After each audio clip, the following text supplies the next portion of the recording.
السلام علیکم ورحمۃ اللہ وبرکاتہ۔ الحمدللہ وکفا والصلاة والسلام علی عبادہ الذین اصطفیٰ، اما بعد۔ عقیدہ توحید کے سلسلہ میں جو دروس آپ احباب کے سامنے ذکر کیے جا رہے ہیں، آج کے درس میں توحید کی 3 اقسام کو ذکر کیا جائے گا، جن میں سے پہلی قسم توحید ذات آج کے اس مختصر سے درس میں ذکر کی جائے گی، اور توحید کی باقی 2 قسمیں توحید عبادت اور توحید اسماء و صفات دوسری مجلس میں انشاءاللہ تعالی ذکر کریں گے۔ اللہ تعالی جل شانہ اپنی ذات میں اکیلا ہے اور بے مثل ہے، اس کی بیوی ہے نہ اولاد، نہ ماں ہے نہ باپ۔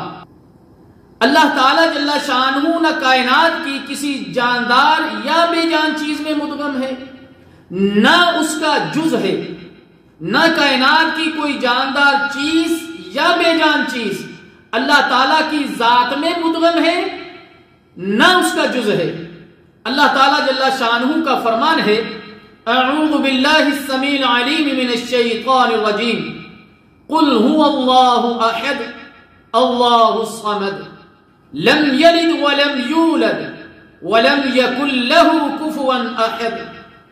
کہہ دیجئے وہ اللہ ایک ہے، اللہ تعالیٰ سب سے بے نیاز ہے اور سب اس کے محتاج ہیں، نہ اس کی کوئی اولاد ہے نہ وہ کسی کی اولاد ہے اور نہ کوئی اس کا ہمسر ہے۔ اللہ تعالیٰ جل شانہ کی ذات اول یعنی ازلی ہے اور آخر یعنی ابدی ہے، جسے فنا نہیں۔ اللہ تعالیٰ جل شانہ ظاہری آنکھوں سے پوشیدہ ہے، لیکن اس کی قدرت ہر چیز سے ظاہر ہے۔ اللہ تعالیٰ جل شانہ کا فرمان ہے، هو الاول والآخر والظاہر والباطن وَهُوَ بِكُلِّ شَيْءٍ عَلِيمٌ۔ وہی اول بھی ہے اور آخر بھی، ظاہر بھی ہے، پوشیدہ بھی، اور ہر چیز کا علم رکھنے والا ہے۔ اللہ تعالیٰ جل شانہ اپنی ذات کے ساتھ آسمانوں کے اوپر عرش عظیم پر جلوہ افروز ہیں۔ اللہ تعالیٰ جل شانہ کا فرمان ہے، اللہ الذی خلق السماوات والارض وما بینہما فی 6 ایام ثم استوى علی العرش ما لکم من دونہ من ولی ولا شفیع افلا تتذکرون۔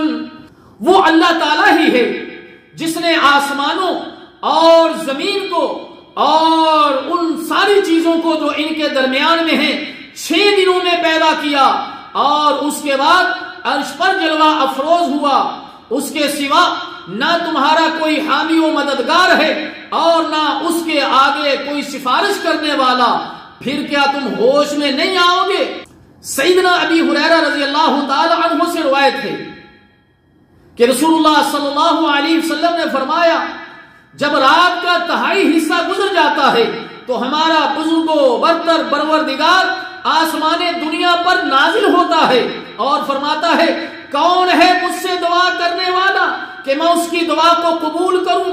کون ہے مجھ سے اپنی حاجات کو مانگنے والا کہ میں اسے عطا کروں؟ کون ہے مجھ سے بخشش چاہنے والا کہ میں اسے بخش دوں؟